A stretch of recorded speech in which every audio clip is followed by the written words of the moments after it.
The law is a reflection of God's nature and character. The law, the moral law, the 10 Commandments. Therefore, the principles of these laws must have always existed in God himself. God is what is right. Everything else is wrong. When God decided to shepherd people and call them his, he gave them an expression of his will in these 10 sentences in a simple form, tailored to their understanding. He gave them an expression of his will, and it is his will for humanity. I'm not denying this. The point is, the law in the form in which we have it was not yet spoken, given, added, however we want to put it. And in this period, God had no law by which he could charge guilt upon people. That is what Paul is saying. And the next verse proves it. If you don't understand this, the next verse is out of context. It doesn't make any sense. Look at the next verse, verse 14. Nevertheless, and the word nevertheless means in spite of this fact. In spite of what fact? What just went before. In spite of this fact, death reigned from Adam to Moses, even over them that had not sinned after the similitude of Adam's transgression, who is the figure of him that was to come. Now let's understand this. Nevertheless, or in spite of this fact. What fact? In spite of the fact that people are not being charged with sin. Why? Because the law has not yet been given. So God is not charging sin upon people. But in spite of this fact, what is happening to people? They are dying. Death is ruling over them. What period does he say? From Adam to Moses. And why does he say from Adam to Moses? Because that is a period before the law was given. So the law was not yet given. There was nothing that God had given to impose guilt upon people. So it was not guilt. It was not their guilt why they were dying. Who was causing them to die? Adam's sin. That's the point he's making. Death reigned over people from Adam to Moses, even though they had not sinned after the similitude of Adam's transgression. What kind of transgression did Adam transgress? That they didn't transgress. Adam sinned in deliberate disobedience of a particular commandment of God. He transgressed. He had a rule and he rebelled against the rule. He was charged with guilt. He died because of his sin. But Paul chooses a period when there was no law given because he wants to make his point. He could not say between Moses and Christ because the law was there.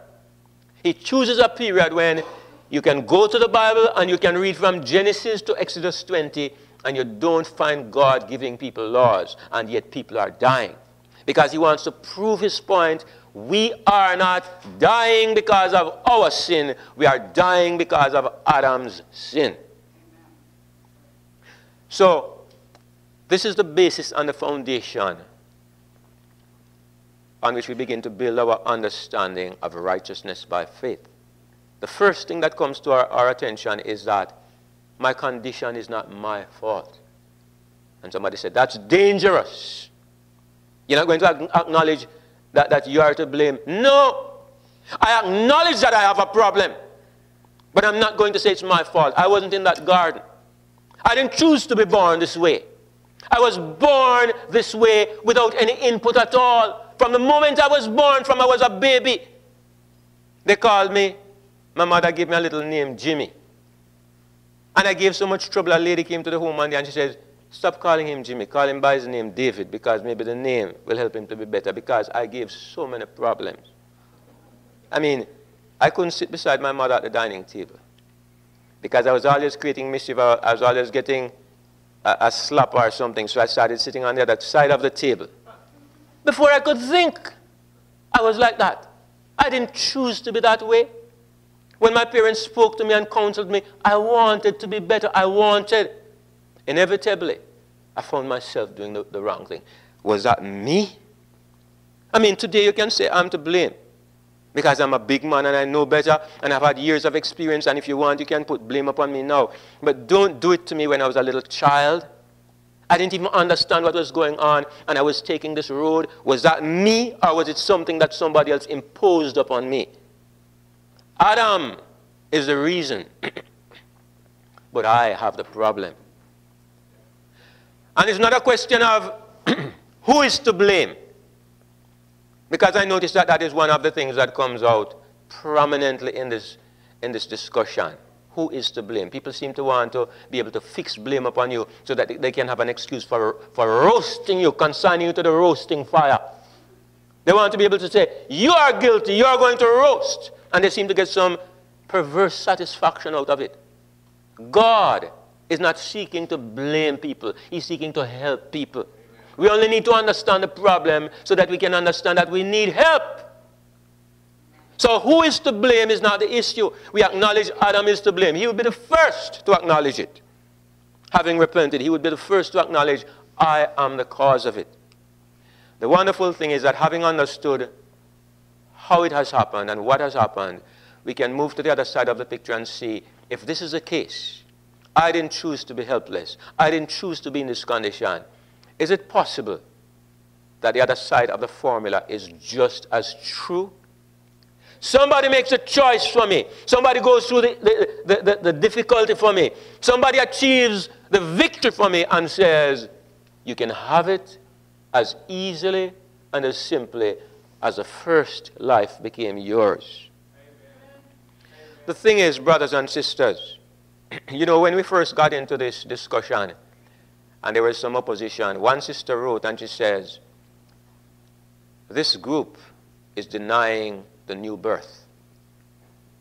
And that person brought it to my attention first of all, denying the new birth. Because what is a new birth? There's a thing that we refer to in Christianity called a new birth. And I don't know if people ever give it much thought. Most people think that if you go to a Revelation seminar and you understand about the beasts and the horns and the crowns, and you are able at the end of that time to go forward and say, I would like to become a member of this church, and they baptize you, then you are born again. I mean, I don't know how many sermons I have ever heard on the new birth. Maybe because I grew up too much among one set of people who really don't know much about it. It's true, sadly true, that the people that we are mostly associated with are a people of study and doctrine and discussion and debate and argument. They are very small on miracles. But the new birth is nothing if it is not a miracle of God. It's a supernatural event. And we need to experience that supernatural event. I grew up believing that it is fight and struggle in human strength. And when I failed, everybody looked at me askance. Everybody said, how are you so worthless? Nobody knew how hard I tried. And many people have given up Christianity because of that. They have tried as hard as they could, and it's not working. They don't understand the miracle. They don't understand what Jesus has done and how they need to accept it by faith. Amen. Christianity is a miracle. But if you believe in one miracle, you just might start believing in others. Amen. So I guess everybody stays on safe ground. Safe, dry, dusty, Laodicean ground.